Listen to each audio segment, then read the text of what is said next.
Hare Krishna, everybody. We'll start with the invocation. Om Ajnana-timirandasya Jnananjana Shalakaya Chakshurumitam Yena Tasmai Shri Guruve Namah. Shri Chaitanya Manobhishtam Stapitam Yena Bhutale Swayam Rupa Kadamayam Tadati Swapadantikam Vande Aham Shri Guru Shri Yuta Padakamalam Shri Gurun Vaishnavamscha Shri Rupam Sagrajatam Sahagana Raghunathanvitam Tam Sajivam Sadhvetam Savadutam Parijan Saitam Krishna Chaitanya Devam Shri Radha Krishna Padan Sahagana Lalita Shri Vishakhanvitamscha He Krishna Karuna Sindhu Dinabandhu Jagatpate Gopesha Gopika Kanta Radha Kanta Namastute Taptakanchana Gaurangi Radhe Vrindavaneshwari Vishabhanu Sutadevi Pranamami Hari Priye Vanchakalpatarubhascha Kripa Sindhu Bhaivacha Patitanam Pavanebhyo Vaishnavebhyo Namo Namah. Jai Shri Krishna Chaitanya Prabhu Nityananda Shri Advaita Gadadhar Shri Vasadi Gaur Bhakta Vrinda Hare Krishna Krishna Krishna Hare Hare Hare Rama Rama Rama Hare Hare. Om Namo Bhagavate Vasudevaya. Om Namo Bhagavate Vasudevaya. Om Namo Bhagavate Vasudevaya. Hare Krishna. Thank you all for coming. Quick announcement before we begin our discussion. So for next at least 2 weeks, we will not have this class for batch 3 and 4 because Ram Vilas has to write Srimad Bhagavatam Bhakti Vaibhav course exams. There are a lot of exams I have to write. So towards end of our class today, I will explain next steps for this. But please make a note. So today, we will revise Unit 1 of Srimad Bhagavatam, which covers Canto 1, Chapter 1 to Chapter 3 to verses 39. So it is first presentation for many of you. I will briefly explain. So the idea is to explain the essence. You don't have to go to verse by verse detail. Each one of you have a portion of the chapter to present. So speak the essence without any worry. So we are not here to chastise anyone or laugh at anyone. We are here to learn and to improve upon from wherever we are. So while you are doing your presentations, visualize you are standing in Goloka Vrindavan in Krishna's Darbar.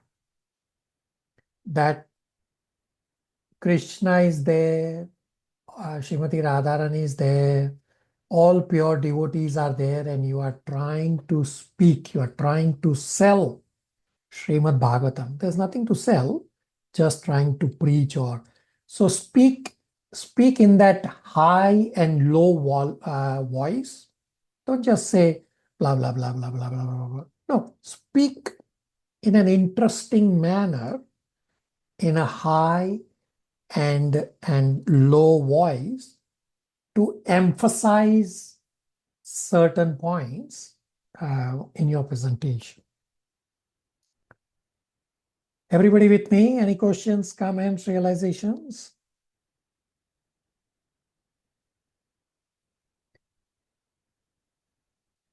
Okay. So each devotee will do their respective presentations for the respective sections, and then I will also summarize the whole chapter. So first up is Dipanshu Prabhu. So let's hear from Dipanshu Prabhu.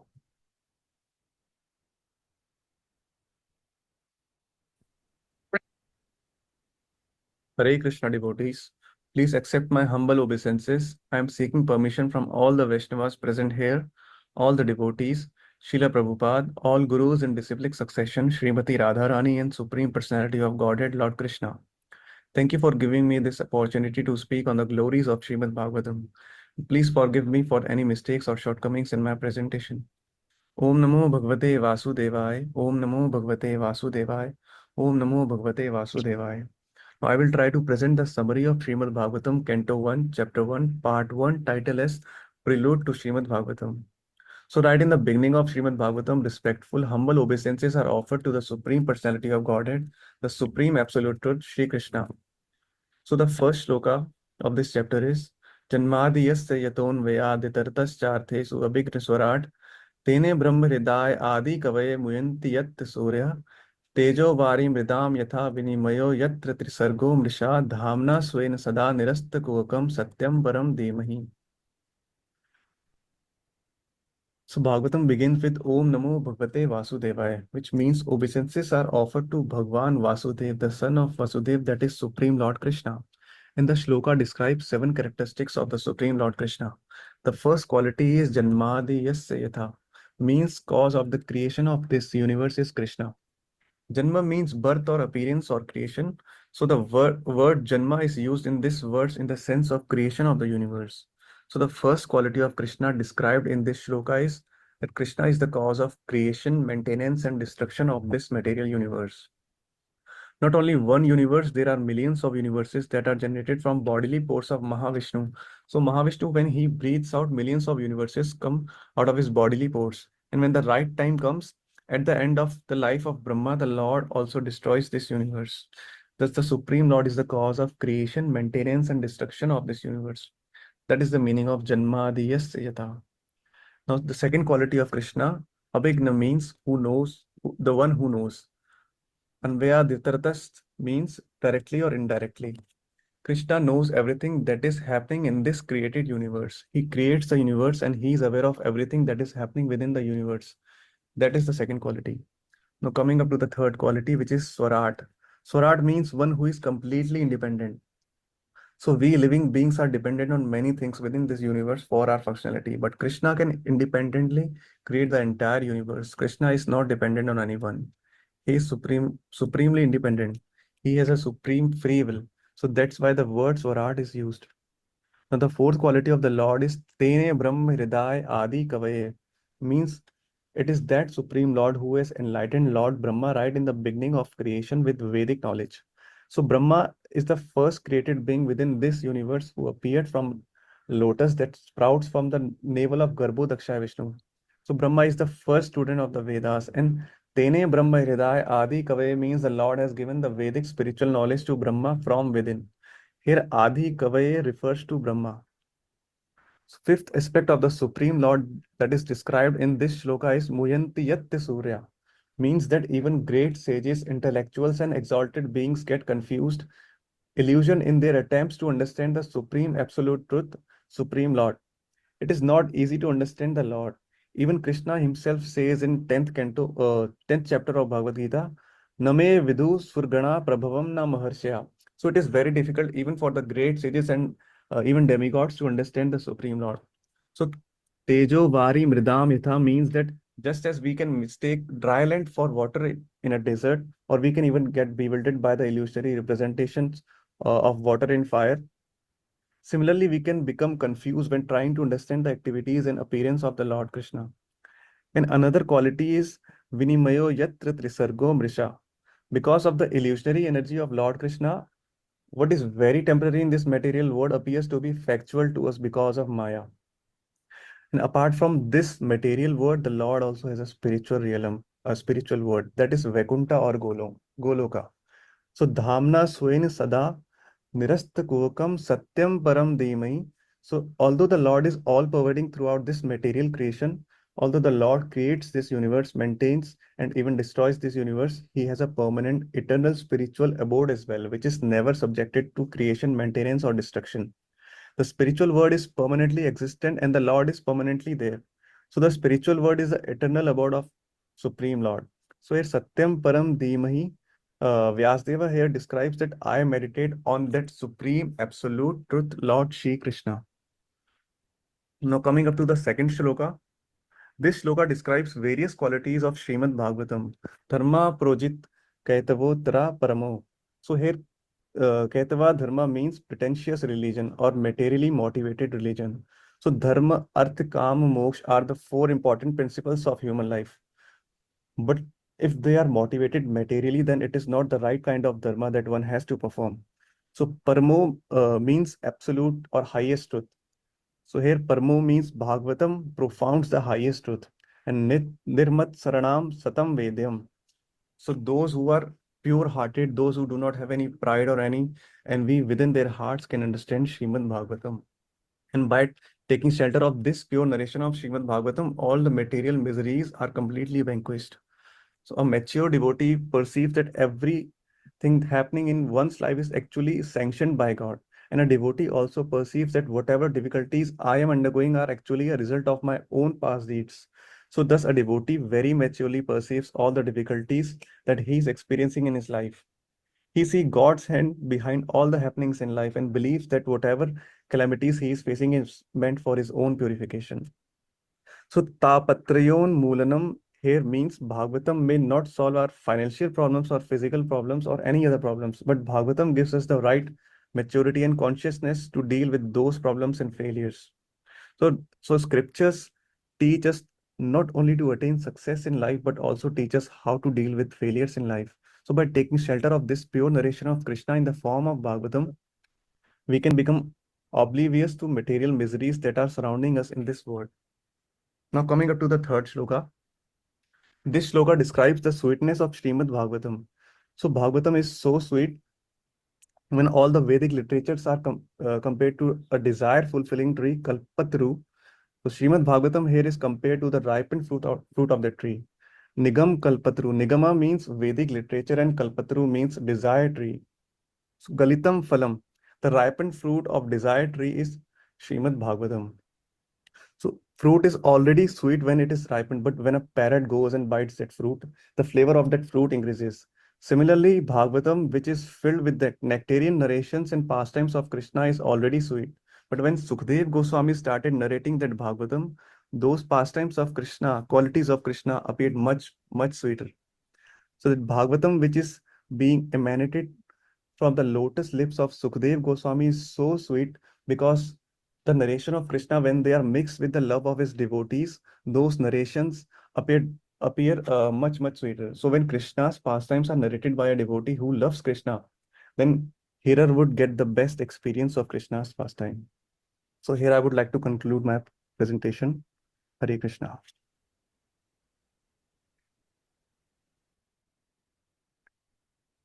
Okay, super excellent. Next is Zizel and Malti.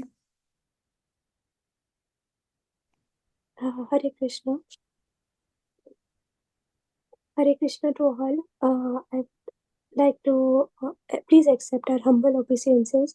We seek the permission and blessings of all the devotees present here. Srila Prabhupada ji, along with all the gurus in disciplic succession, Srimati Radharani and Shri Krishna. We humbly ask for your forgiveness and shortcomings in our presentation. Thank you for your presence and support. I shall start by giving a small introduction of the assembly here of the sages. The great sages here, headed by Sonaka, assembled at a holy place in a forest called Naimisharanya, where 1,000-year sacrifice was to be performed for the satisfaction of the Lord and his devotees. It was in this forest of Naimisharanya that the Srimad Bhagavatam was recited the second time by Sri Sutta Goswami, who heard the first recitation from Srila Sukadev Goswami. Srila Vyasadeva is the original spiritual preacher of the Srimad Bhagavatam, and all the others are considered to be his representatives. A representative is one who can present the viewpoint exactly as it is. It was done by Srila Vyasadeva. All bona fide representatives of Srila Vyasadeva in a disciplic chain of succession are called Goswamis. Here it was Srila Vyasadeva who taught Srimad Bhagavatam to Sri Sukadev Goswami, and Srila Sutta Goswami heard it from him. The first part of our presentation is the qualifications of Sutta Goswami that were glorified by the sages. Srila Sutta Goswami was glorified by the sages for being free from all major vices. These major vices include illicit connection with women, animal slaughter, intoxication, and speculative gambling of all sorts. One who is spotless in character and free from all these vices is qualified to sit on the Vyasasana. He was also glorified to be well versed in all revealed scriptures of the Vedas. To hear and explain these are more important than reading, because by doing so, one can thoroughly understand this knowledge. He was fully able to explain the scriptures in defiance to all other systems. Malti will continue from here. Hare Krishna. Hare Krishna. He was submissive to obtain the sincere blessing of the spiritual master, one who has to obedient and submissive to the bona fide spiritual master. He was gentle in his approach and hence was bestowed with all favors from his spiritual master. Srila Vyasadeva, being the original author of both Vedanta Sutra and Srimad Bhagavatam, Sri Srila Goswami was fully aware with the knowledge of Srila Vyasadeva, who is the incarnation of Godhead. Thus, through all this qualification, the sages of Nemi Saranya were thus confident that Srila Sutta Goswami was bona fide and therefore were anxious to hear from him. Hare Krishna.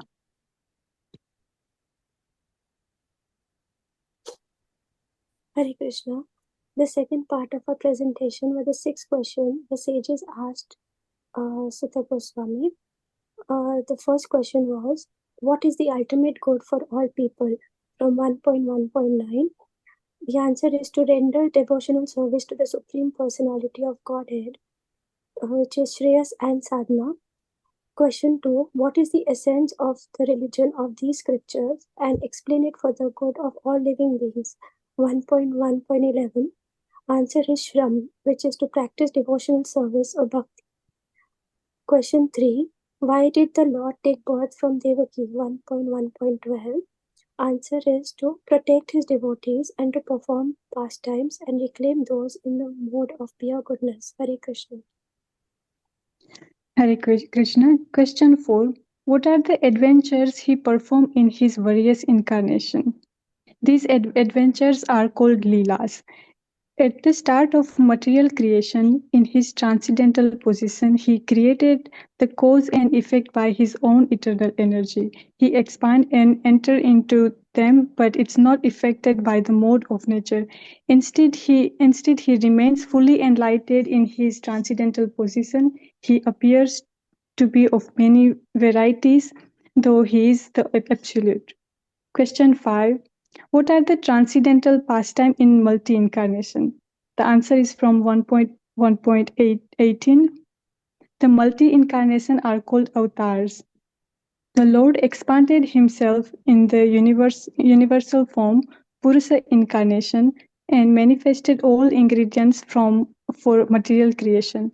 This plenary part of the Purusa lies down within the water of universe, from whose navel arises Lord Brahma seated on the lotus flower.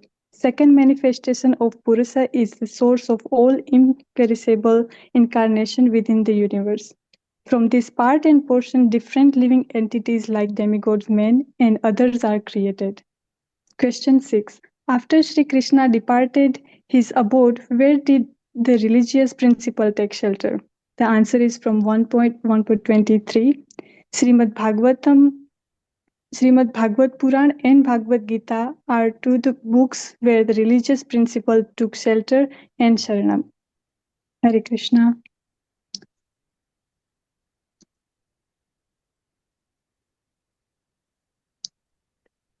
Okay, super excellent presentations and super excellent joint endeavor.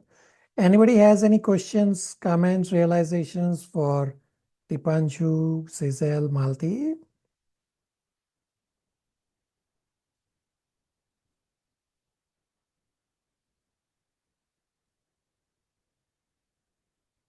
only positive comment is it's a very good refresher for us, and the joint presentation is unique.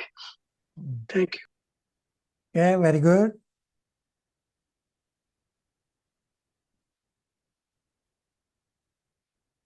Okay, Vijay Prabhu also says it's a very good presentation. Yes, thank you. Okay, let me quickly present chapter 1 as well. So Srimad Bhagavatam, Canto 1 is titled Creation. Chapter 1 is titled Questions by the Sages.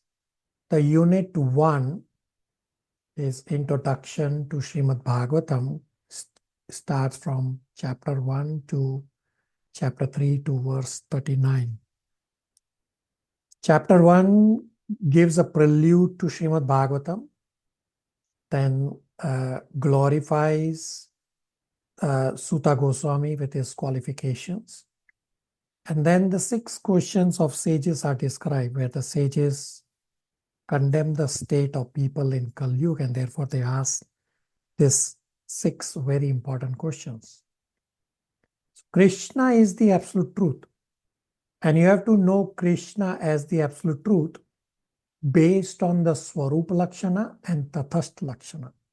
Swarupa Lakshana means personal characteristics or essential characteristics or intrinsic symptoms of Krishna. And Tathastha Lakshana means marginal characteristics or extrinsic symptoms which are not part of the essential nature. So these marginal characteristics are sometimes visible and sometimes not visible. The intrinsic quality of Supreme Personality of Godhead, Lord Shri Krishna, is that He is Satyam Parameshwaram. He is the absolute truth. And it is Krishna alone who is Abhigyana, means fully cognizant. And it is Krishna alone who is Swarat, means fully independent. Brahmaji is not Abhigyana. Brahmaji is not fully cognizant. And Brahmaji is not Swarat. Brahmaji is not fully independent. Analogy is given that God can create machines like humans that can keep duplicating itself. No human being has the capacity to create such a machine which can duplicate itself. This is the exclusive characteristics of God. Therefore, no one is equal to or greater than Him. Another analogy of the chief engineer is given for the Abhigyana characteristic.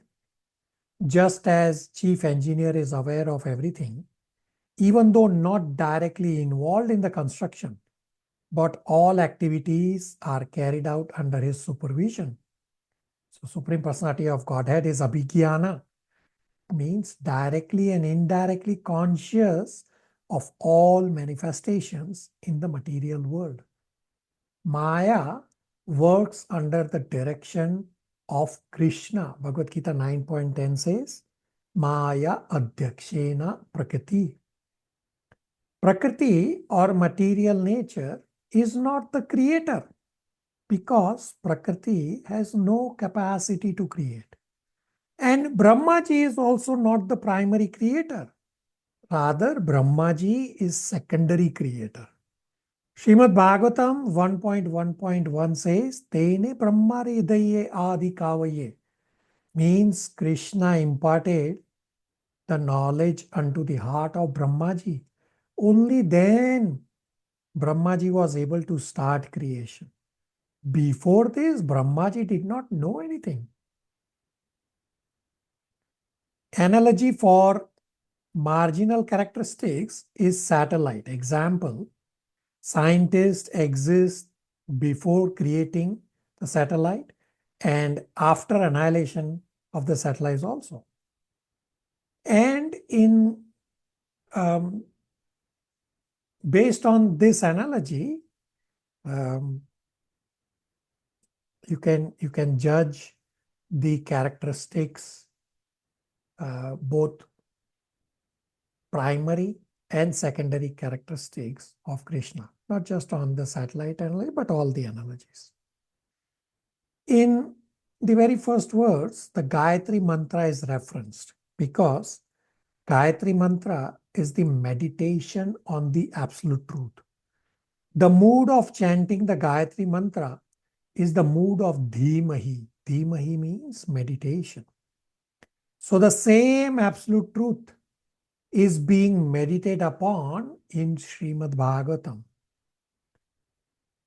Next point described is that Srimad Bhagavatam is higher than Jnana Kanda and Karma Kanda, or demigod worship.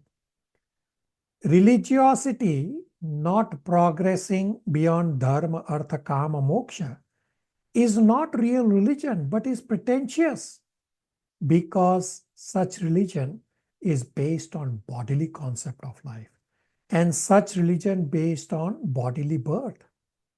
Dharma means real characteristics.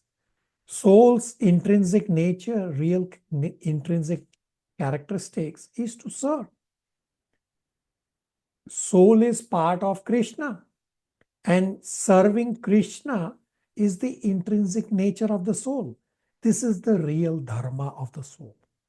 Srimad Bhagavatam is the highest because Srimad Bhagavatam provides information on the highest absolute truth, the Bhagavan feature of the absolute truth. Srimad Bhagavatam can only be understood by devotees like you, who are pure at heart, who is Nirmat Sarana, means non-envious. It is not just non-envious.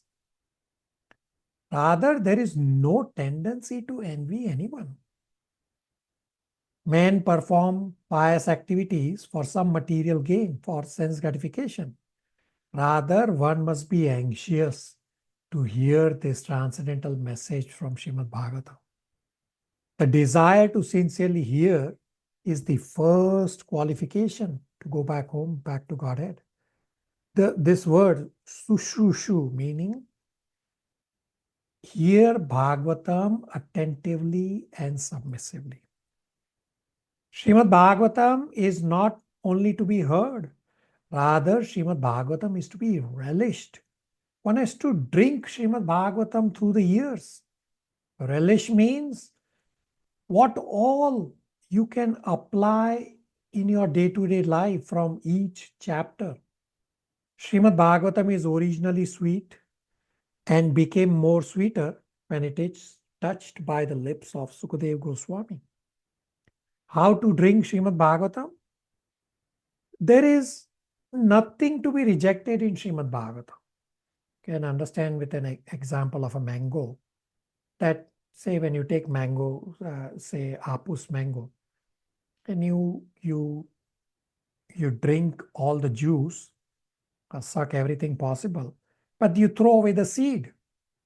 Srimad Bhagavatam is full of rasa. There is nothing to be rejected.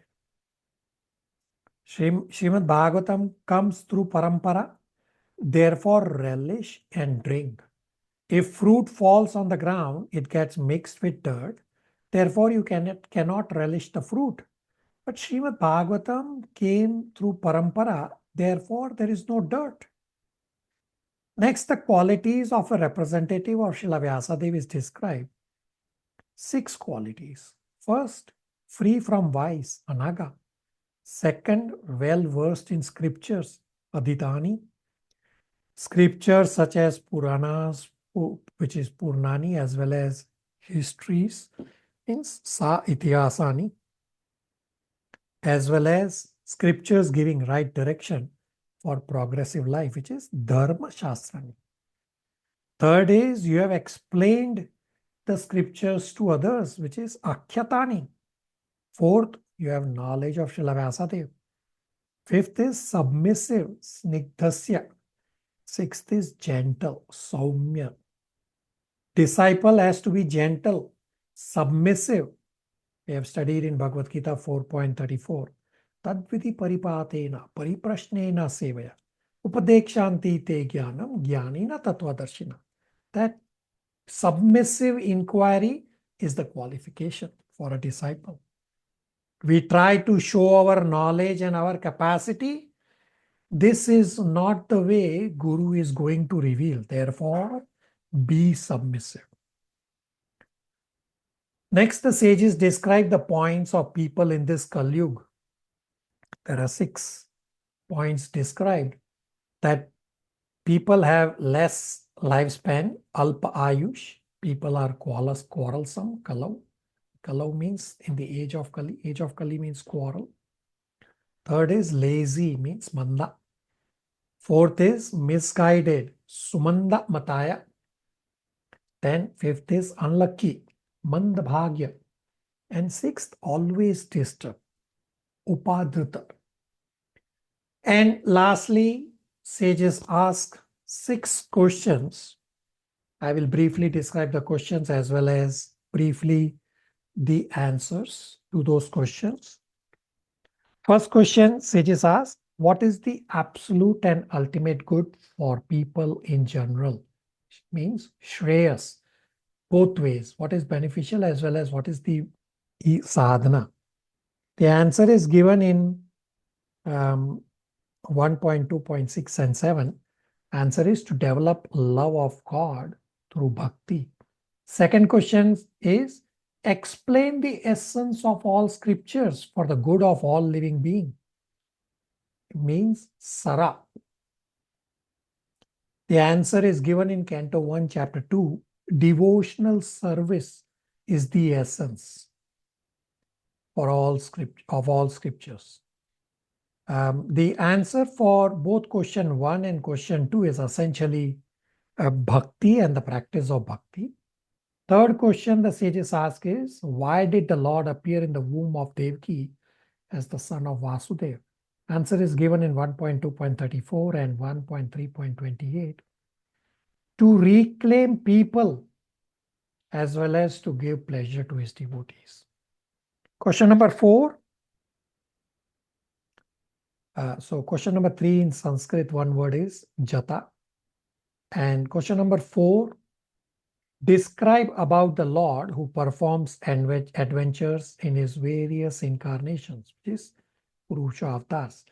The one word Sanskrit is Leela. And the answers are described in 1.2.30 to 33, where brief description is there about Purusha avatars. And then 1.3.1 to 5. We'll discuss those today. Fifth question is, narrate the pastimes of the Lord's multi-incarnations. That's about Leela avatars. The answer is explained in Canto 1, Chapter 3. We'll briefly discuss those today also. And the sixth question, to whom the religious principles have taken shelter after the Lord's departure, is Sharanam. The answer is described in 1.3.43 that people took shelter, or people are supposed to take shelter of Srimad Bhagavatam. That's a quick summary of chapter 1. Questions, comments, realizations?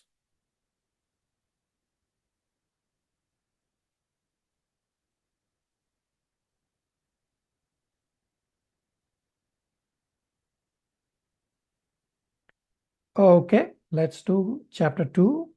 Nitya. Hare Krishna everyone. Seeking permission and blessings from all assembled devotees, Srila Prabhupada Guru Parampara, Sri Radha Krishna to present Srimad Bhagavatam today. Please forgive me for any shortcomings.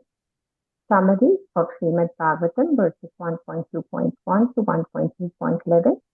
Sutta Goswami answers to the sages. Devotional service to Lord Krishna is supreme dharma. Srila Sutta Goswami offers his obeisances to his spiritual master, Srila Sukdev Goswami and Vyasadeva. As a sincere student understands that he is seeking and owes everything to his Guru's mercy. Generally, a man is born as an ordinary being, and when he sees a new light and seeks direction for spiritual progress, he approaches his spiritual master for insight. The spiritual master accepts only the sincere inquirer as his disciple and gives him the sacred thread. In this way, a man becomes twice born or a Dvija. After becoming well versed in scriptures, one becomes a Vipra or a qualified Brahmana, and by making further progress in his life, he reaches the stage of Vaishnava, the postgraduate status of Brahmana. Srila Sukadev Goswami was a Vaishnava from the beginning, so there was no need for him to undergo the process of the Varnashram institution. His father, Vyasudeva, instructed him on Srimad Bhagavatam and fed him the cream of the knowledge. And in his causeless mercy, Srila Sukadev Goswami spoke his most confidential knowledge for the benefit of all. Srimad Bhagavatam is a natural, unrivaled supplementary commentary on Vedanta Sutras, and it is the cream of Vedic scriptures. It is a transcendental torchlight for the 3 stages of God realization. It is a spotless Purana, and those who take shelter of Srimad Bhagavatam can cross over the darkest regions of material existence.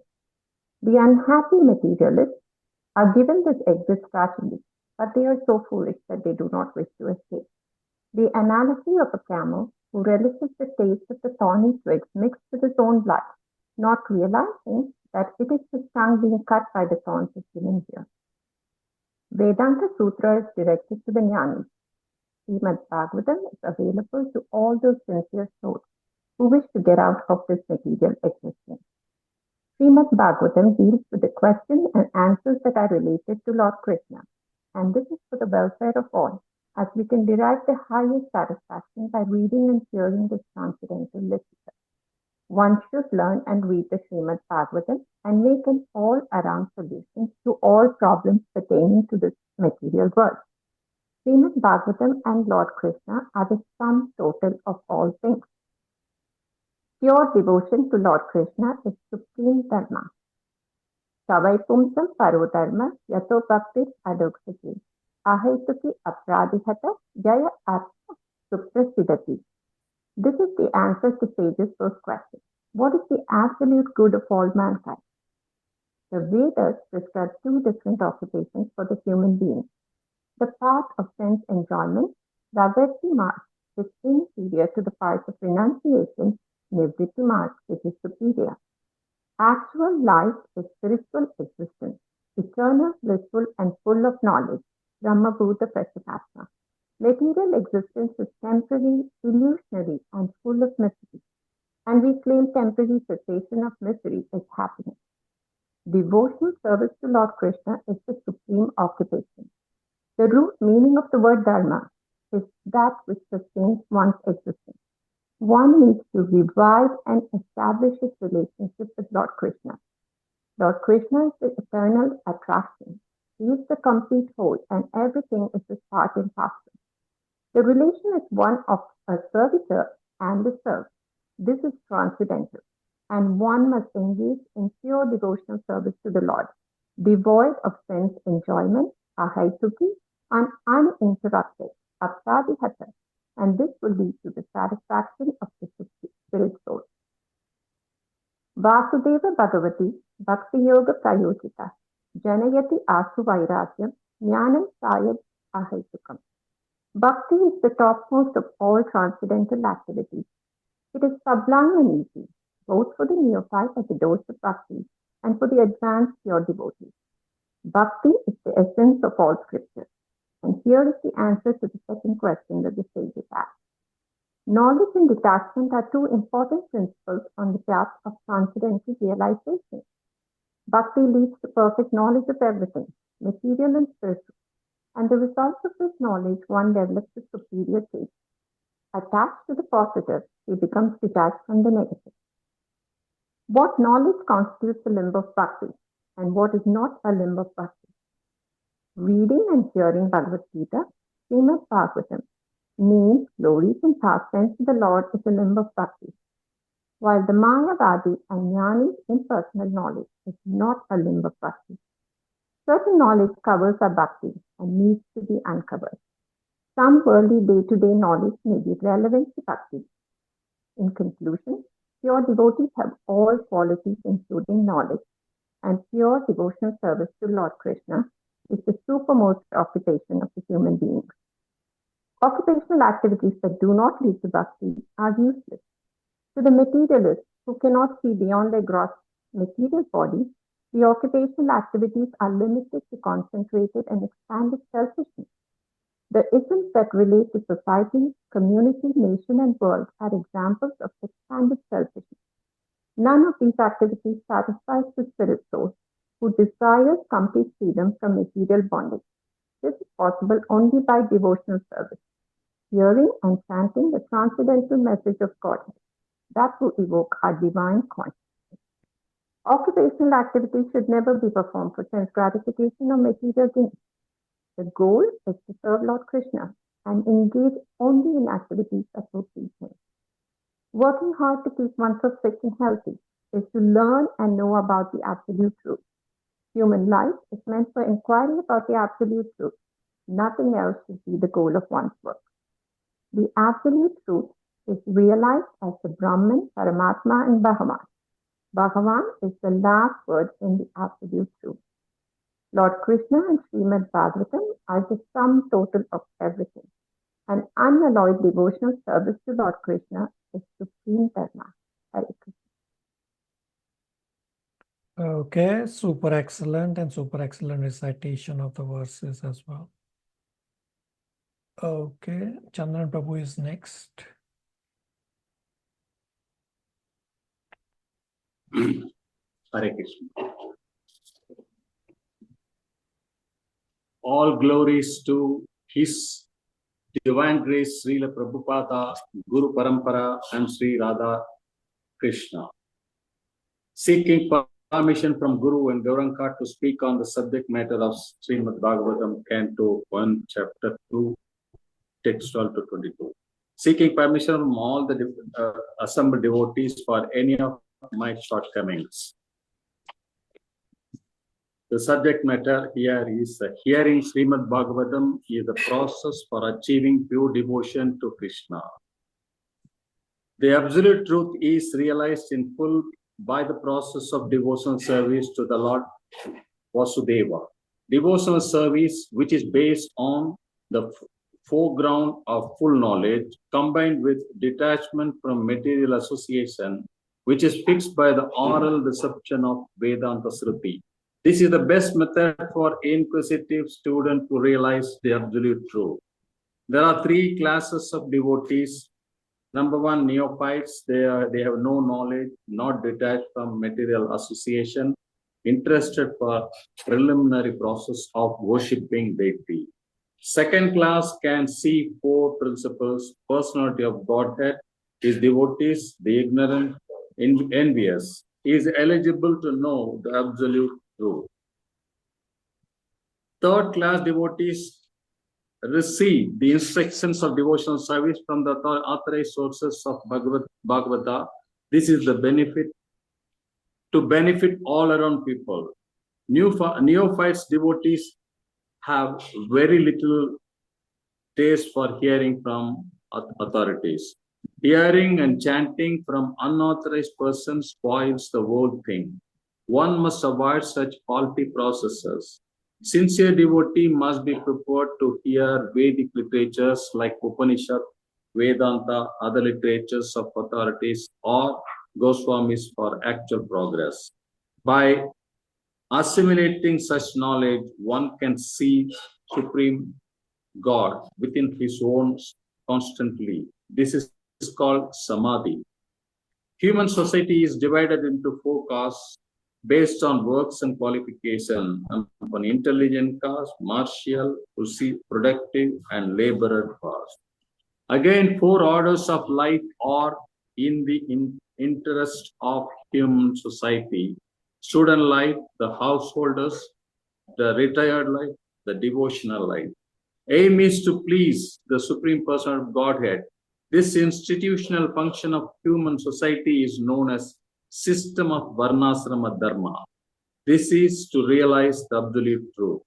Highest aim of Varnasrama Dharma is to cooperate jointly for the satisfaction of Supreme Lord. This is clearly explained and confirmed in Bhagavad Gita 4.13. Activities of living being involve engagements in four principles of life, namely glorifying, hearing, remembering, worshipping. Propaganda by false glorification of an unqualified person cannot bring about any good. The actual object of glorification is Supreme Person of Godhead. That will bring happiness. The spiritual spark with material elements creates a knot of fruitive work. Constant association with the spiritual activities of the Supreme Lord gradually spiritualizes the conditioned soul and ultimately severs the material bondage. The liberation is made possible even to fruitive workers with devotional service. Karma overcoated with devotional service is called Karma Yoga. Empirical knowledge overcoated with devotional service is called Jnana Yoga. But pure Bhakti Yoga award the transcendental loving service of the Lord. The sensible man constantly remember the personality of Godhead by hearing about Him, by glorifying Him, by remembering Him, and by worshipping Him constantly without any break. That is the perfect way of devotional service. Two types of men. One is called Deva, or godly living being. The other one called Asuras, or demons, who are against the authority of Supreme Lord. The Asuras gradually rectified to God consciousness by the mercy of the Lord only. No one should be accepted as God or an incarnation of God unless he is confirmed by the revealed scriptures. Such servants of God urge people to become devotees of the Lord. Bhagavad Gita 18.69 explains that one who risks everything to preach his glory will be dearer to God. By serving the servants of Lord, one becomes qualified to hear the glories of Lord. The eagerness to hear about God is the first qualification of a devotee eligible for entering into the kingdom of God. Whenever offenseless hearing and glorification of God are undertaken, it is to be understood that Lord Krishna is present there in the form of transcendental sound, which is powerful as the Lord. Developing a taste for hearing and chanting the holy sound is done through the medium of service to the pure devotee of the Lord. The Lord is reciprocally respond to his devotees. Devotee may easily go back to him. Women and wealth are difficult problems for the devotee making progress on the path back to Godhead. Liberation process becomes easy by the divine grace of the Lord. One engaged in hearing the glories of Lord gets sufficient strength by the grace of the God to defend himself from the state of disturbances. For eliminating obstacles in the path of realization is the association of Bhagavatas. Two types of Bhagavata, book Bhagavata and devotee Bhagavata. A living being fully satisfied in spiritual bliss is called Brahma Bhuta or Atmanandi. This stage of perfection is attained by fixing mind in irrevocable devotional service. The soul's activity is adulterated due to deceased activities like lust, desire, hankering, inactivity, foolishness, and sleep. These are the effects of passion and ignorance. The devotee in the mode of goodness raised to the position of Vasudeva or Sattva or Shuddha Sattva. Only at this stage one can see Krishna eye to eye by pure affection of Lord. A devotee is always qualified with all the good qualities of God. Quantitatively, such qualification may not be different, but qualitatively, both Lord and his devotees are one and the same. Bhagavad Gita 7.3 explains that only a fortunate man endeavors for perfection in life. A man who knows the responsibility of human life follow the prescribed duties. Bhagavad Gita 18.55 explains that scientific knowledge of Sri Krishna is understood by the process of devotional service, that is Bhakti Yoga. For spiritual attainment, one must be above the modes of creation and ignorance. A Brahmana is the symbol of goodness. Brahmana stage is the highest of human life. Others who are not in mode of goodness are either Kshatriya, Vaishya, Sudras, and all. One has to surpass the Brahmanical state and reach Vasudeva to understand the personality of Godhead Krishna. The fact is, however, that one cannot understand the science of the personality of Godhead unless one is free from the contamination of the material modes, even up to the stage of Brahmana.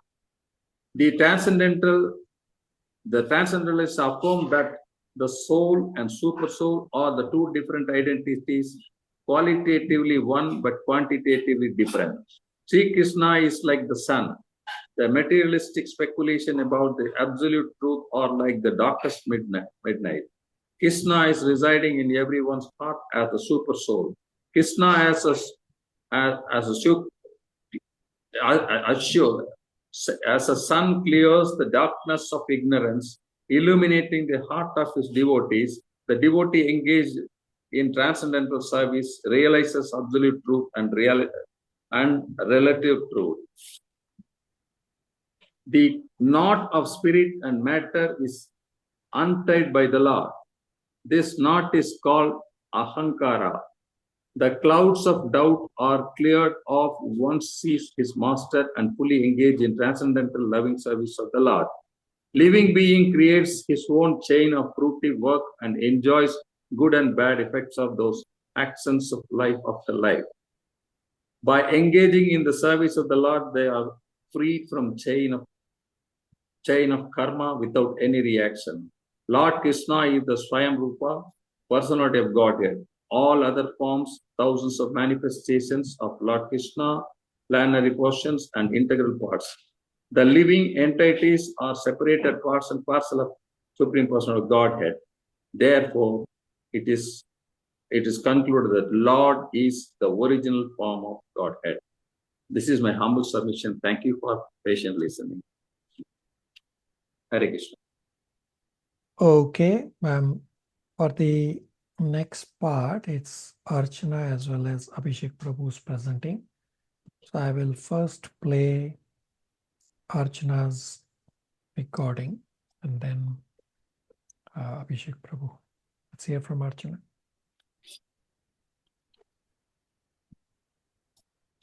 Hare Krishna everyone. I request permission and blessing from all devotees, from Srila Prabhupada, from Sri Sri Radha Krishna, to be able to speak on the subject of Srimad Bhagavatam. I'll be talking on Canto 1, Chapter 2, Text 23 to 29. Title of Text 23 to 29, Krishna, Vasudeva is a supreme goal of life. This verse, it refutes demigod worship. Explain not to worship on demigod because it is not regarded as a devotional service. For a devotional service, one should worship Lord Vishnu with a full intensity. Bhakti means devotional service which ultimately performed to Supreme Personality for Godhead Krishna. Brahmaji, Vishnu and Shiva, they are in charge of three modes: Satagun, Rajagun, Tamagun. Satagun in charge Vishnu, Rajagun Brahmaji, Tamagun Shiva. In all these deities, Vishnu is prominent. Vishnu is a Krishna. Krishna is meant to be worshipped. And other demigods are empowered, administrated to manage this material universe. They are a devotee of Sri Krishna. We should not disrespect to them. We should respect them. We should understand what is their position in compared to Supreme Personality of a Godhead, Krishna. Vishnu, Krishna, they are a Supreme Lord. Vishnu is Krishna's expansion. Krishna, Supreme Lord. Vishnu is a Supreme Lord. Other demigods are a devotee of Krishna. So one should practice bhakti only to please Lord Vasudeva. Vasudeva is everything. Krishna is everything. The supreme ultimate object is Vasudev, Krishna. The object of all the sacrifice we do is Krishna. The object of all our yoga is ultimately Krishna. Whatever activity we do are meant to pleasing Krishna. He is a knower of supreme knowledge. All austerity we are doing is meant to please Vasudeva. Paradharma is actually performing bhakti. On to the Vasudeva. Our ultimate goal in life is Lord Vasudeva. Thus, we have to perform bhakti onto the Vasudeva only. And that is the essence of all the scriptures. Thank you. Hare Krishna. Okay, Abhishek Prabhu. Hare Krishna. Thank you, Prabhuji. Requesting permission and blessings from all devotees, Srila Prabhupada and Shri Shri Radha Krishna to be able to speak on Srimad Bhagavatam. I am presenting part 4, 5 and 6 in this chapter, which constitutes verses 23 to 34. So part 4, as just Mataji mentioned, it is section 4 is verse 23 to 29, which is Krishna is the supreme goal of life. And in this part, there are like a comparison is made between different higher powers, whom we consider as higher powers above human beings, whom we worship, and they are placed in their respective positions in comparison to Lord Vishnu or Lord Krishna. And the essence is described that ultimately for all scenarios, only worship of Lord Vishnu should be performed, and it is the most beneficial activity. So this section starts with description about Lord Brahma, Lord Vishnu, and Lord Shiva, and it is these are the incarnations in the three qualitative. These are the in charge of three qualitative modes. So Brahmaji is in charge of mode of passion, Lord Vishnu is in charge of mode of goodness, and Lord Shiva is in charge of mode of ignorance. And here one analogy is given is that this material world is compared to a prison house, and the prison house is maintained by a state or a government, and to get out of the prison house, the residents of the prison house have to take shelter of the government or the state. Similarly, Lord Vishnu has taken the responsibility of in this three qualitative modes comparison, he has taken the specific responsibility of the maintenance. And so to get out of this prison house, it is only Lord Vishnu who can give that opportunity, just like the government can release a person from the prison house. Next, another analogy is given about wood, smoke, and fire. So wood is also having fire element because it has the tendency to burn. Smoke also can burn, and fire, the fire also has burning.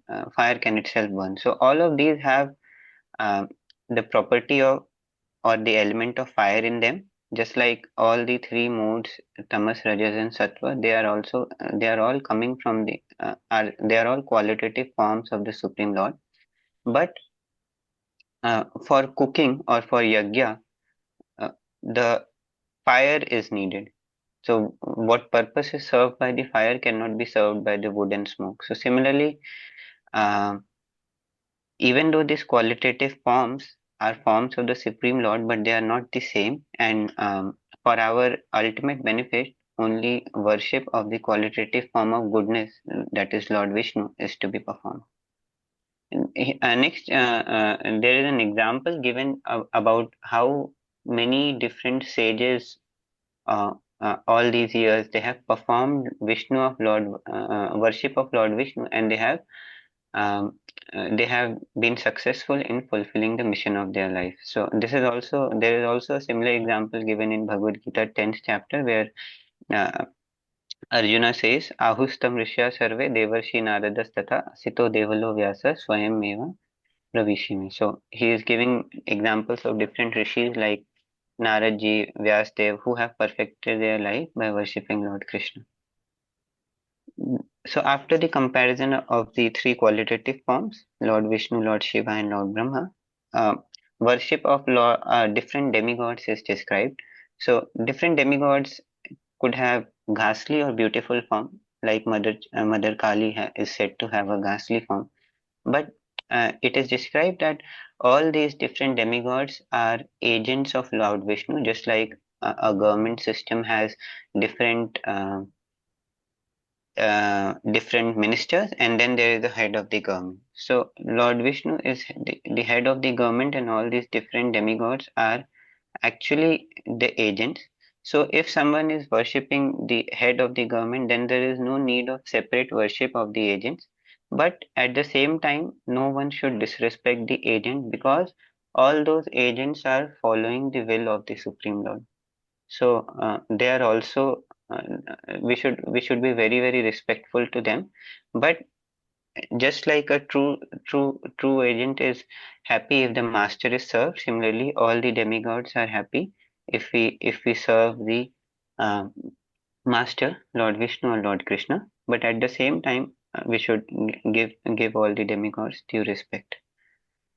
Next, after demigods, worship of forefathers and other living entities, and also demigods is described, and it is described that people who specifically worship uh, these other forms, they are only doing it for material benefit.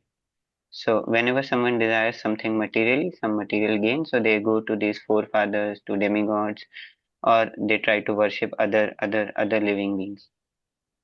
And this is described as cheating religion. And in the initial verses in Canto 1, Chapter 1, Verse 2, this kind of this is described as cheating religion, and it is said that Srimad Bhagavatam denies all these kind of kaitava or cheating religions.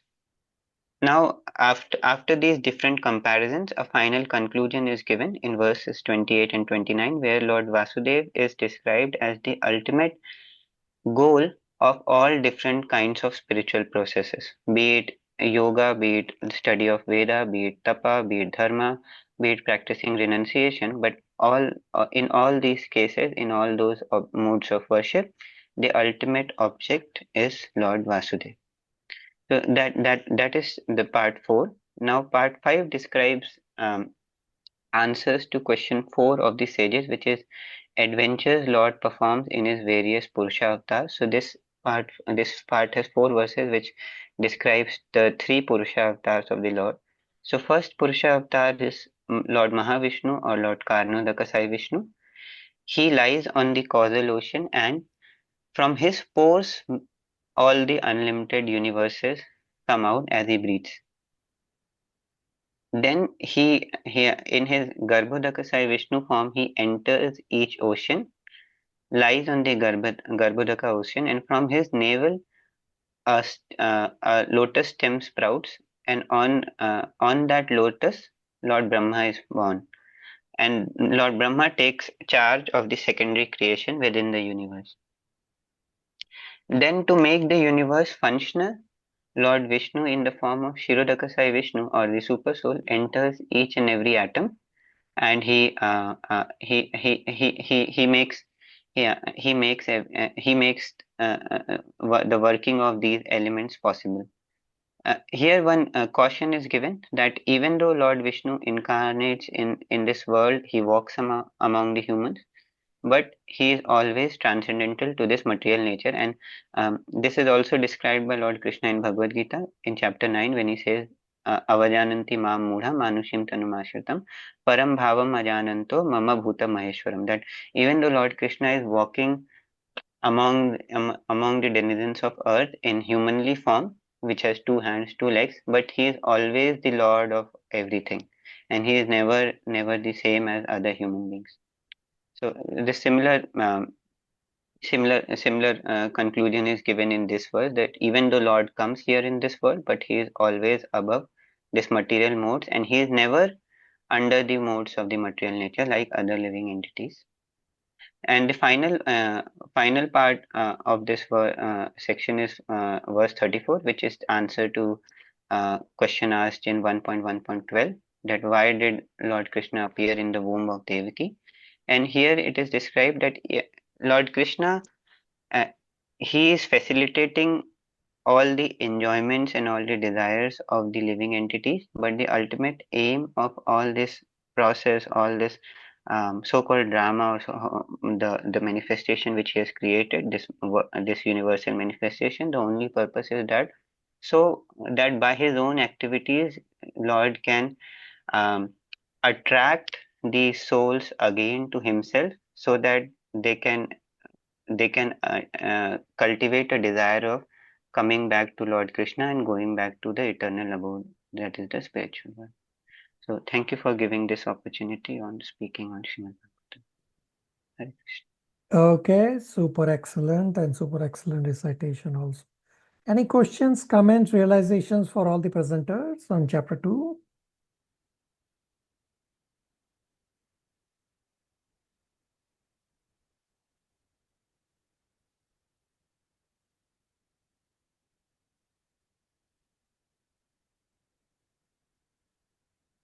Okay, so I will briefly summarize chapter 2.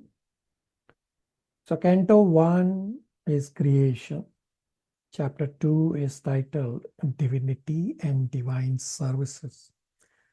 The key points in this chapter 2 is a very important chapter. Key points are that Sutta Goswami starts responding to the sage's inquiry by starting with glorifying the sage's inquiry, because they are good inquiries for the well of all.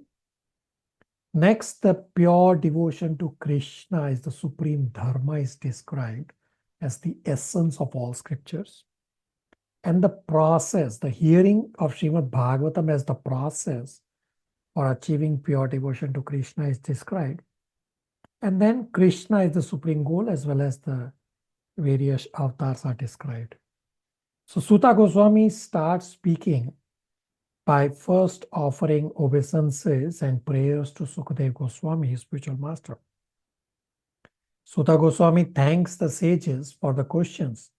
Sutta Goswami says to the sages that your questions are worthy because they relate to Krishna and so are of relevance to the world's welfare. The first question the sages asked, what is the absolute and ultimate good for people in general? The question was asked in chapter 1.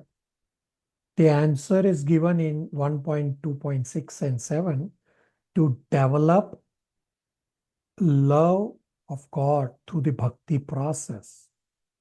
So 1.2.6 is obviously the essence of all scriptures and obviously a very important verse to recite as well. Savai pumsa paro dharma yato bhakti radokshaje ahetuki apratahita yayatma suprasiddhati.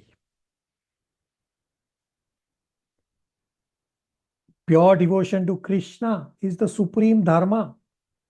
Any other dharma is useless if it does not lead to Krishna bhakti.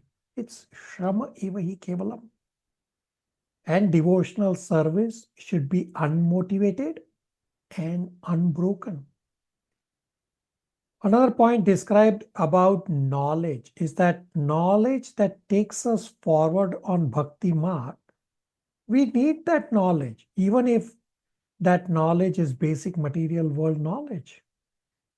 And impersonal knowledge of the jnani to merge with impersonal Brahman is not required. We reject that knowledge. Next, the process of devotional service is described, that how the heart becomes purified of a devotee, which helps a neophyte come to Naistiki Bhakti, meaning come to Bhava and Prema. So these verses 16 to 20 have a step-by-step process and are very important. The process described that how from Shrunu is described in Bhagavad Gita 7.1. Shrunu means hearing, and 7.1 says Maya Sakta Manama Partha. That how from Shrunu, from hearing, one can reach to Mai Asakta Mana, means to get attached to Krishna. That same process is described in this chapter 2, verses 16 to 21. Verse 16 talks about Sadhu Sangha. Sadhu Sangha is the starting point for neophyte to get ruchi. To get ruchi means to get the taste for hearing the message of Vasudeva. How it is possible? That by rendering service to the book Bhagavata and the person Bhagavata. This service part cannot be skipped. Otherwise, the ruchi for hearing Krishna Katha will not develop. Next step is in verse 17, Bhajana Kriya. Now, normally in the presentation, we don't refer to these verses. That's the idea. But here, why I'm referring to verses, because they are so very crucial to following the steps. That's why I'm referring to the verses. So verse 17 talks about Bhajana Kriya. That when we hear about Krishna, that just hearing this Krishna Katha, speaking about this Krishna Katha is purifying in of itself. Because when we hear about Krishna, that Lord who is situated in our hearts, He washes away our impurities.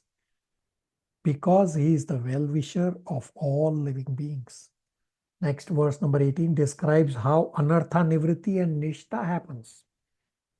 Most of the anarthas gets destroyed by serving the book Bhagavata as well as by serving the person Bhagavata. As we get to hear Krishna Katha from both the book Bhagavata and person Bhagavata. So first by hearing, Krishna cleanses from within, and then bhakti for Him awakens in our heart. So a question may come up, why I don't have Naishtaki Bhakti right now? Naishtaki Bhakti means steady or unshakable Bhakti. The answer is because the modes are interfering with my connection to Krishna. Next verse describes about Ruchi and Asakti. Because of the modes of passion and ignorance, there is Kama and Lobha. With steady practice of Bhakti, these lower modes go away and we become situated in Satatva Guna, means the mode of goodness. Next verse number 20 describes the Bhava or the Prema, Bhava and Prema. With a pleasant mind, by the practice of Bhakti Yoga, we engage in devotional service. Then we become liberated from all kinds of contaminations. That first we become free from the lower modes, and then we also become free from all contaminations. So Srila Prabhupada is using this verse, the next verse, verse 21, to show how from Shrunu to Asamsaya. Asamsaya means doubts completely purified. So Shrunu and Asamsaya come from Bhagavad Gita 7.1. So Prabhupada is showing that step-by-step process. So all the attachments that are there in my heart, they get cut off.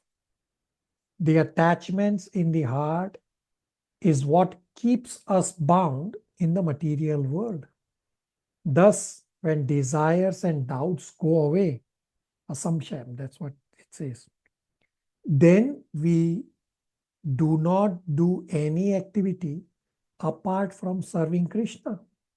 Therefore, all fruitive activity stops and one gets transcendental vision and one gets attached to Krishna. Next, it describes that Krishna or Vasudeva is supreme goal of life. It refutes demigod worship because demigod worship is not regarded as devotional service. Bhakti means devotional service, means worship to Krishna. Brahma, Shiva are indirect gods. Vishnu is direct God. Great sages worship Vishnu for liberation. Shiva, Brahmaji are not independent of Krishna and Vishnu. is very important to understand. Shiva is at the different Shiva Tattva level. Shiva Tattva is in between the Jiva Tattva and the Vishnu Tattva level. So we cannot compare the Shiva of the Shiva Tattva with other demigods. Sada Shiva is in his exclusive position. So question number 4 from chapter 1 of the sages, which says, describe about the Lord who performs the adventures in his various incarnations, mean Purusha avatars, is described in this chapter about the 3 Purusha avatars that they create and maintain, means how the ingredients of creation are provided by the Purusha avatars and how the initial creation happens, the primary creation. And question number 3 of the sages from chapter 1, why did the Lord appear in the womb of Devaki as the son of Vasudeva, is also described. The answer is given that to reclaim all souls. That's a quick summary of chapter 2. Any questions, comments, realizations?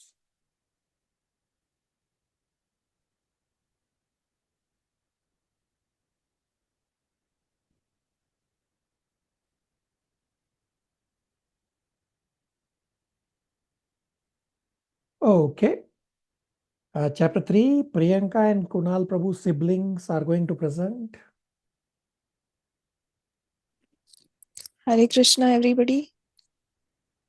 Please accept our humble obeisances. We seek permission from all devotees, Srila Prabhupada, the Guru Parampara, Srimati Radharani, and Lord Shri Krishna to speak something about chapter 3, which is titled Krishna is the source of all incarnations.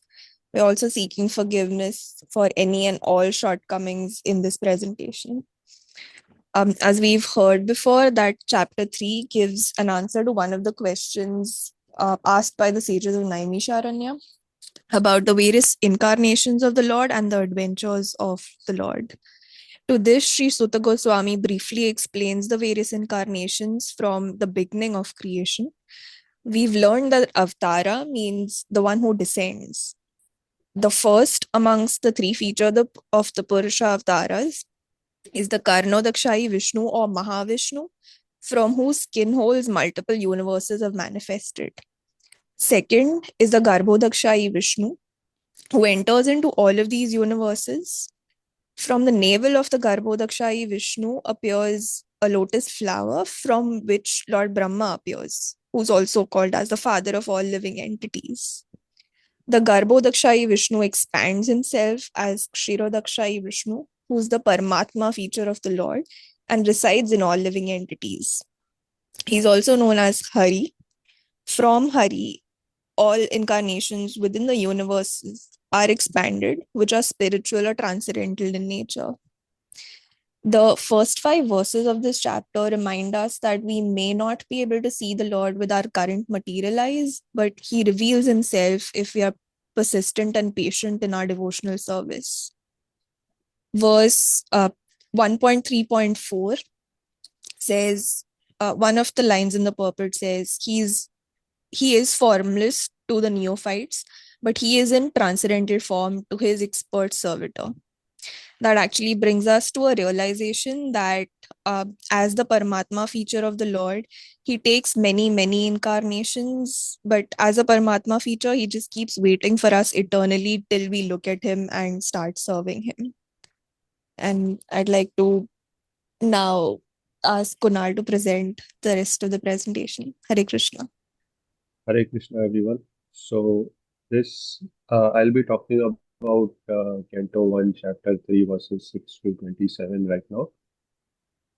So there are many incarnations which are described in these verses, and they are categorized into these main categories.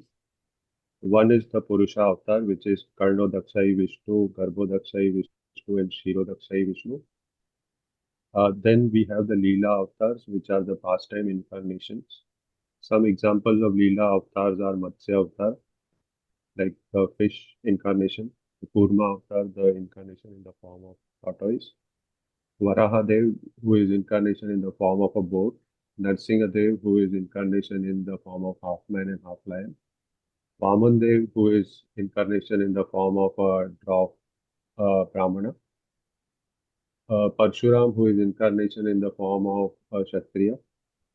Then we have Ramji, who everyone knows, incarnation in the form of Maryada Purushottam Ram. Then Krishna and Buddha and Kalki. So these are the Leela avatars. Then we have the Guna avatars, which are basically Brahmaji, who is in the mode of passion. Vishnuji, who is in the mode of goodness, and then we have Shivji, who is in the mode of ignorance. Then we have the Manvantara avatars. So basically, Brahmaji's one day is consisting of 1,000 Chaturyugas. So these 1,000 Chaturyugas are divided into 14 rules of Manu, and the incarnations in these 14 rules of Manu are called as Manvantara avatars. Then we have the Yuga avatars, which are the avatars in the different yugas, the Satya Yuga, Treta Yuga, and Dwapar Yuga and Kali Yuga. So, for example, Sri Chaitanya Mahaprabhu is the Yuga avatar of Kali Yuga. Then we have Shaktiavis avatar. These are basically the empowered incarnations. So when the Lord empowers a living entity with some particular Shakti or power for some specific activity to represent him, that living entity is called indirect or Avesh incarnation. So, like for example, Narad Muni was empowered to spread devotional service. So basically Bhakti Shakti. So Narad Muni is one of the Shakti avatars. Then I think the crux or summary of all these incarnations ultimately goes to Lord Krishna, which is described in verse 1.3.28, which says, Ete chamsa kalau punsam, Krishna tus bhagwan swayam, Indrari vyakulam lokam, Hridayanti yuge yuge. So which translates to all the above mentioned incarnations are either plenary portions or portions of the plenary portions of the Lord. But Lord Krishna is the original personality of Godhead. All of them appear on planets. Whenever there is disturbance created by the atheists, the Lord incarnates to protect the atheists. So basically, all these incarnations, ultimately, Krishna is the fountainhead of all these incarnations. Yeah, I think we'll conclude our presentation here, and please forgive us for any shortcomings. Thank you. All glories to the assembled deities, and all glories to Prabhupada. Hare Krishna. Okay, super excellent and super excellent recitation of verses as well. Any questions, comments, realizations for presenters?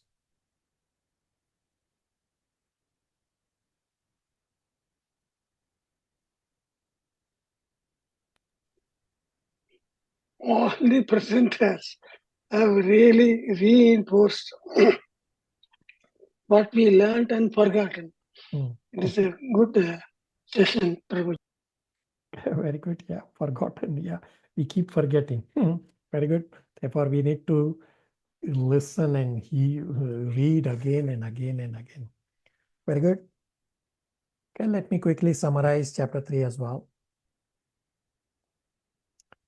So chapter 3 is titled Krishna is the source of all incarnation. So in this chapter, there's a lot of background about all these incarnations, but it's not a exhaustive list given, just an example of the incarnations are given just to come to the point that Krishna is the source of all incarnation.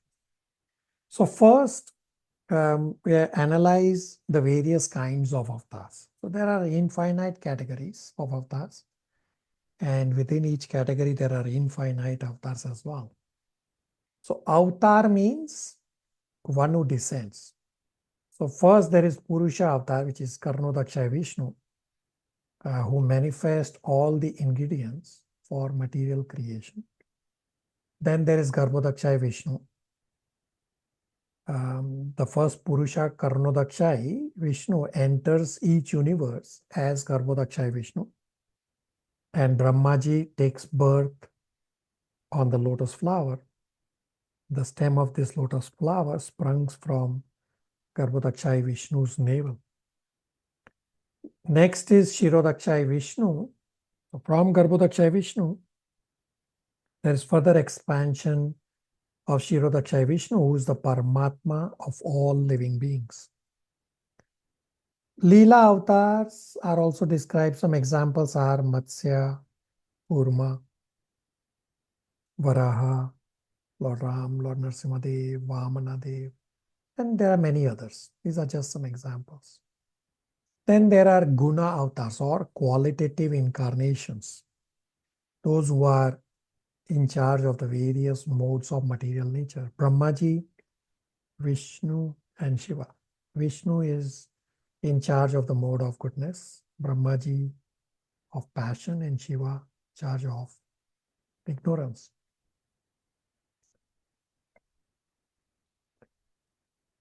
Then there are Shakti Avesha avatars who are given specific duties to execute, with powers to execute. And then there are indirectly empowered avatars known as Vibhutis. These Vibhutis are described in Bhagavad Gita chapter 10. And then a list of 22 incarnations is given. We won't get into the details. Here it's only a listing is given of these incarnations and a brief description. The details come later part in Srimad Bhagavatam. The listing of these 22 incarnations is given just to come to the point that Krishna is the fountainhead of all incarnations, which is described in 1.3.28 is a 1.3.28 is Paribhasa Sutra, means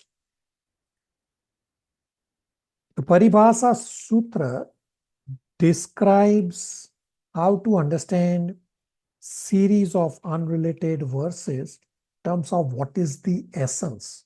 So this verse clearly describes that Krishna is the source of all incarnations.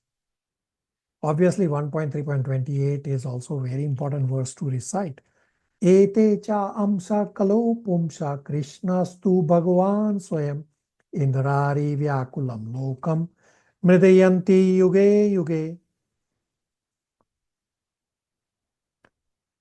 That all incarnations come from Krishna.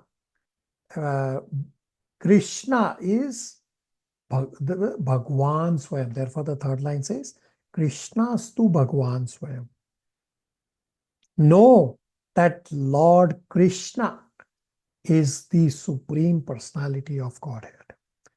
Lastly, the Jiva and Virat Rupa have imaginary forms. Therefore, do Krishna Katha so as to be free from ignorance.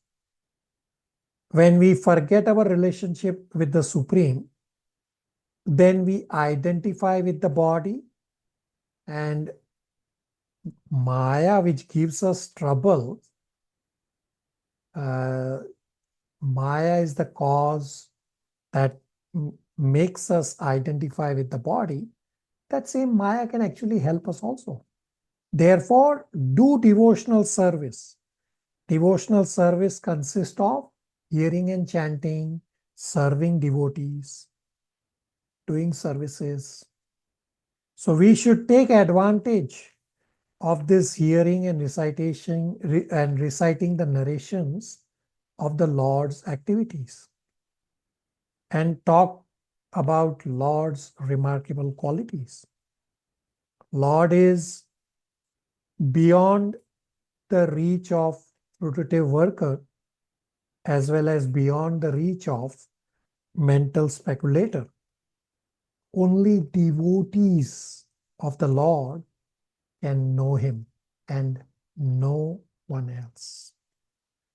That's a quick summary of chapter 3. Any questions, comments, realizations?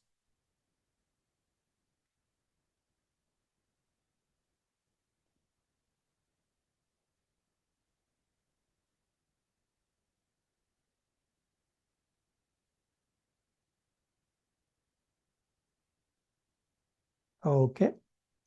So let me give some feedback. Many of you were doing the presentation for the first time. All of you did very good presentations. I do want to hear feedback from you, whether this revision is helping you reinforce the remembrance of the Bhagavatam. So understand, Bhagavatam is very big. And we have to keep hearing again and again, as Uncle correctly pointed out. Uncle has already heard all of this, revised all of this, but forgot. So please give me feedback, all of you, as to what do you think of these presentation exercises. Everybody, please provide feedback now, discuss.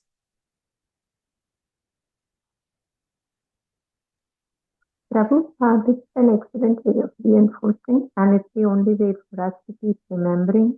So I think thank you so much for the interview. Okay. We are gaining more and more knowledge by repeated reading and refurbishing our mind. And whatever we read, it's not retained permanently. It goes off, vanishes, like Uncle says. It is forgetting. So now this is a system. We are able to rewind it. Thank you. Okay. Rest of you, everybody. Prabhuji, even while preparing, I think at least we tried to summarize and pick the important points to present. So that way we were kind of reading and getting more depth. Yeah. That was kind of Yeah. more, Yeah, very very good for good. us Yeah. as well.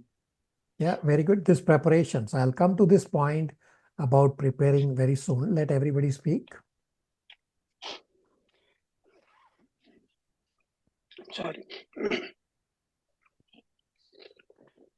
Everybody, I want to hear from everybody. What was your experience?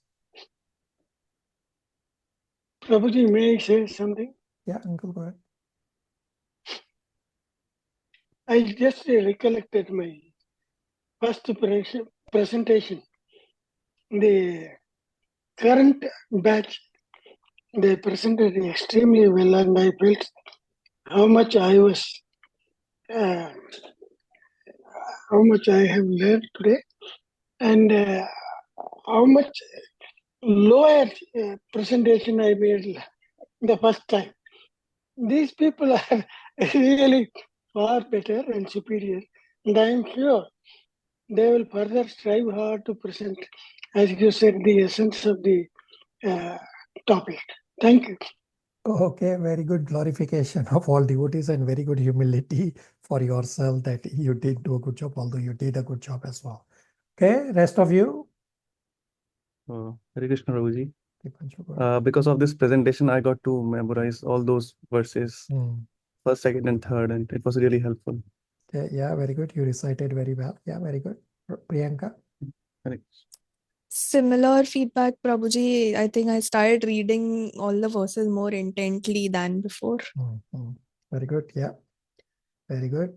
Rest of you, those who have not spoken.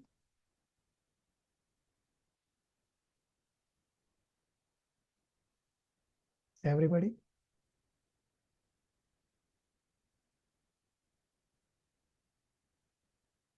Hare Krishna, Prabhu. It was nice to go back on the verses and trying to present, so it's more focused. Okay.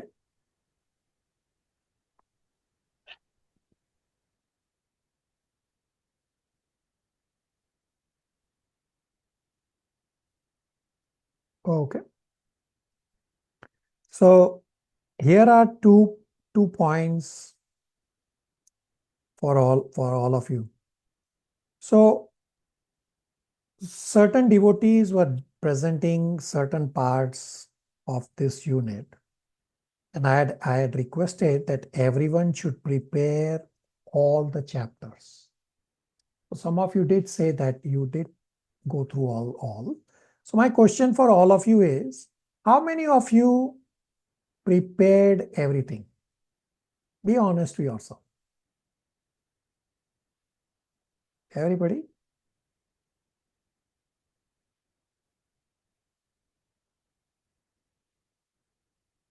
How many of you prepared all the chapters, not just what you were presenting, if you were presenting today? Silence. I got silence. Giselle? Hare Krishna Prabhuji. Me and Malti prepared only our part. We did not prepare all the other chapters. Yeah. Yeah. So we're supposed to prepare everything. That's the purpose here. So you are not the first one. And actually, thank you for being honest in speaking up. You are not the first one. And those of you who are silent, I got pinned off silence, probably are in the similar boat like Giselle and Malti, that you are only present or preparing what you are presenting. So the idea, at least on a go forward, should be that everybody should prepare everything. That way it's a revision for everyone. Otherwise, you are only revising one small component. Everybody on the same page. Is it possible? Is it doable for everybody? So what you have to do is, yes, what you are presenting, yes, do a thorough preparation. But rest of it, at least you should know something about it rather than skipping altogether. Everybody? Yes, Prabhu. I still got silence from rest of you. Next presentation we will do. All right. Yes, Prabhu. Okay, very good. So the other feedback that I have is only for Chandran Prabhu's presentation. So Chandran Prabhu's presentation, and again, this is not something about Chandran Prabhu. Why I am speaking in front of everyone is so that we can learn how to present. Chandran Prabhu has done many presentations. It's only this particular one, and all the presentations are good. So Chandran Prabhu did the presentation for the part which talks about hearing Srimad Bhagavatam is the process for achieving pure devotion to Krishna. So yes, Chandran Prabhu did all the points correctly. So whatever Chandran Prabhu was speaking was correct, except it didn't tie into this subject heading that hearing Srimad Bhagavatam is the process of achieving pure devotional service. So I explained that each of these presentation that you are doing supposed to speak the essence. Yes, Chandra Prabhu spoke all correct points. It just didn't tie in. The dots didn't connect to the subject matter of those verses, that hearing Srimad Bhagavatam is the process for achieving pure devotion to Krishna. Again, nothing wrong about it. We are here to learn.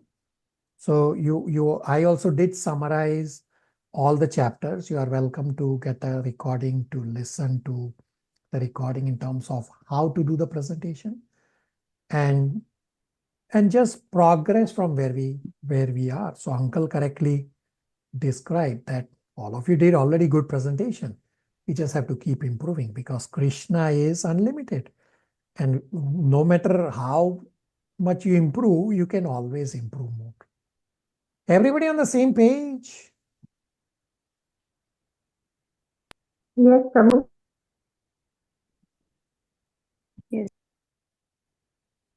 Yes, Prabhu.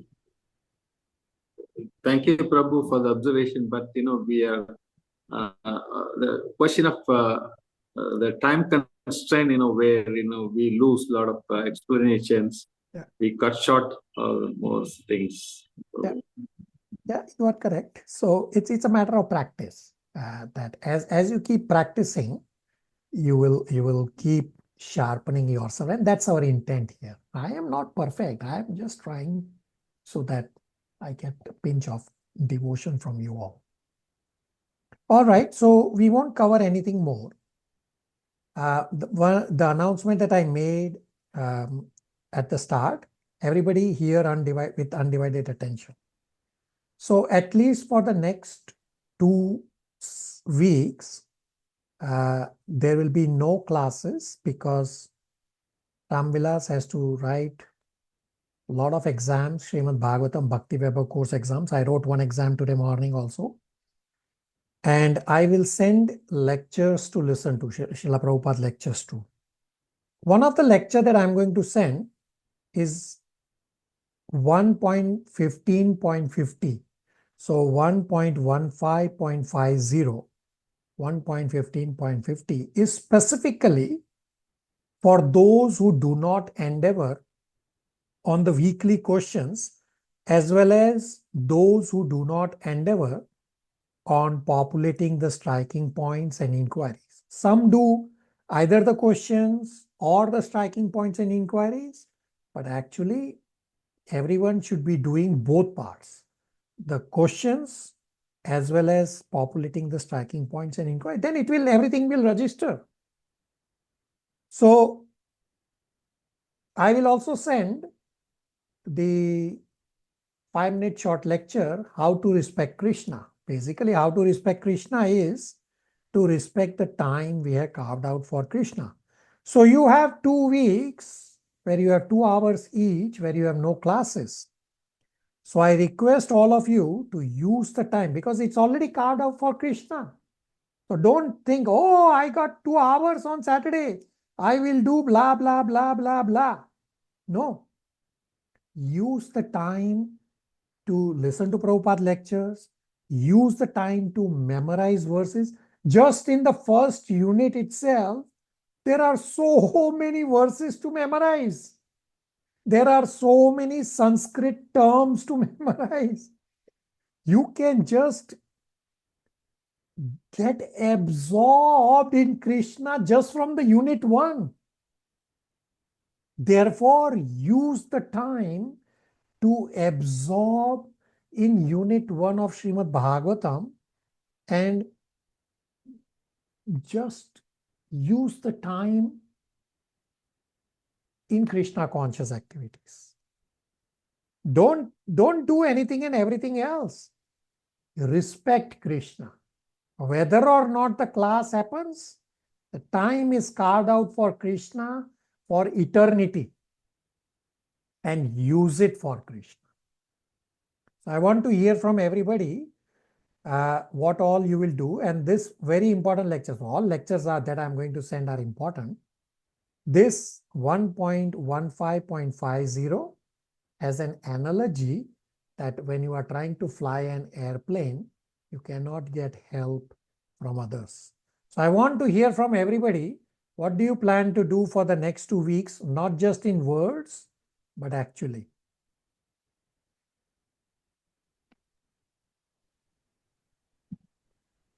Prabhu, I'm going to, just as I prepared summaries of 1 and 2, I'm going to complete summaries, my written summaries of the chapters that we covered so far. And I would definitely listen to Srila Prabhupada's lecture. Okay, rest of you? Yes, Prabhuji, I will be listening to Prabhupada's lecture and take notes, and I will try to, I have to improve a lot in my presentation.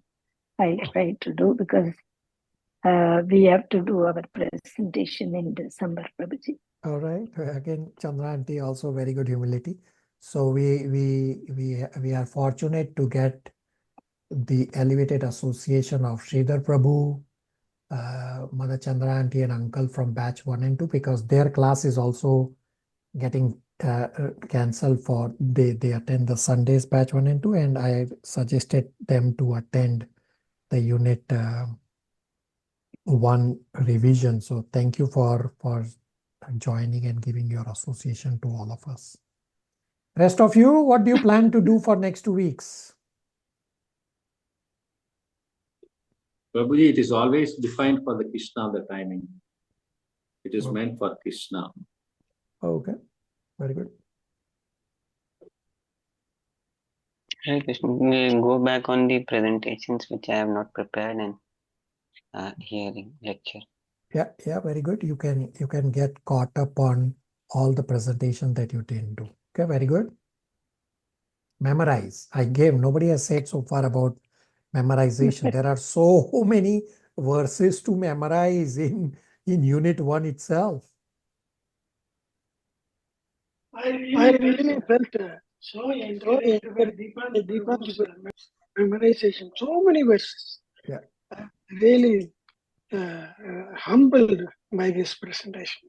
Yeah, very good. Yeah, many devotees did lot of recitation. Very good pronunciation as well of important verses. Very good.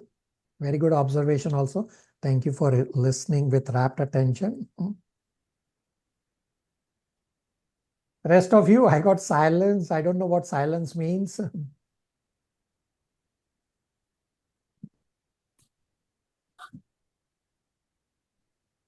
Okay, still silence. All right. According to me, silence means accepting that they would definitely look for progressing, improving further based on the inputs you have given today. All right. Okay. Any questions, comments, realizations?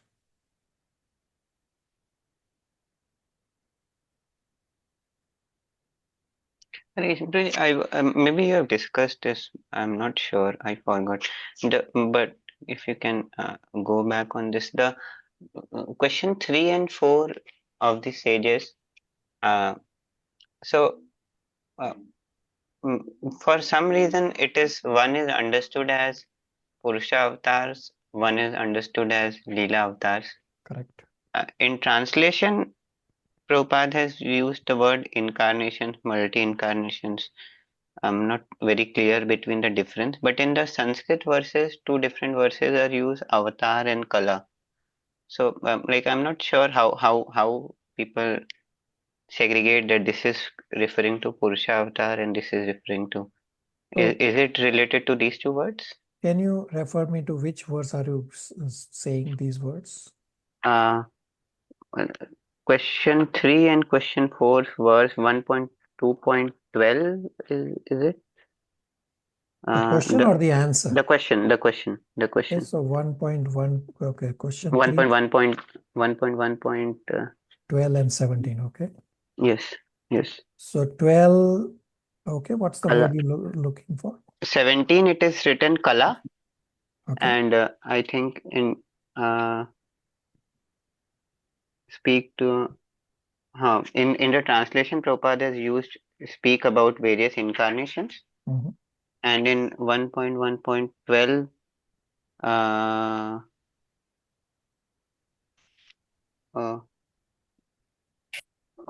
no, not 12.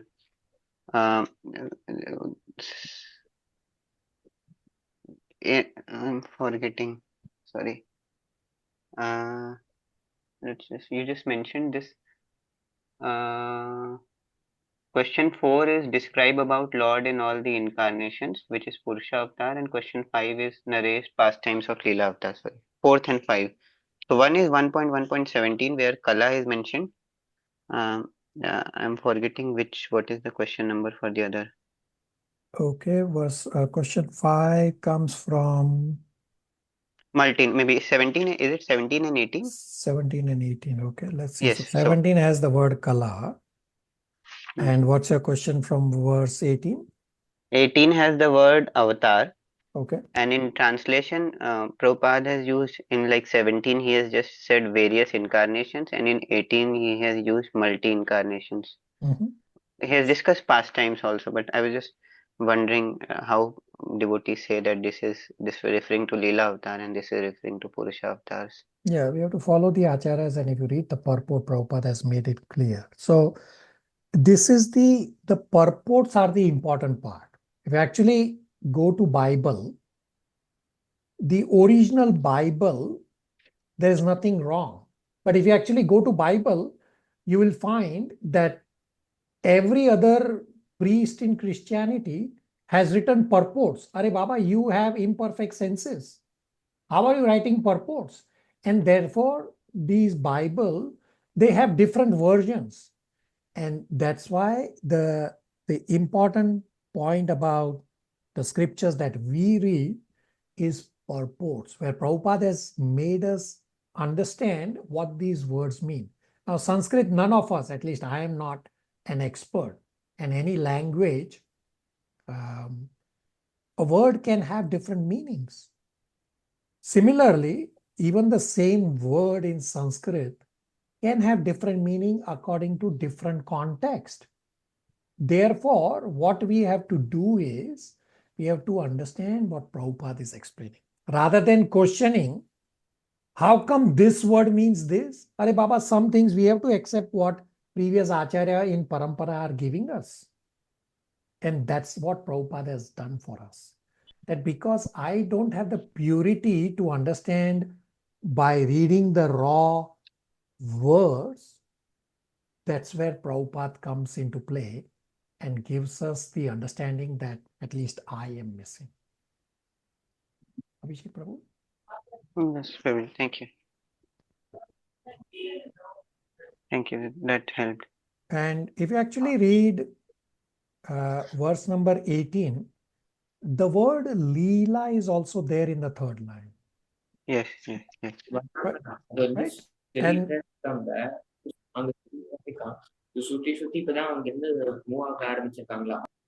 and the word Leela is not there in verse number 17.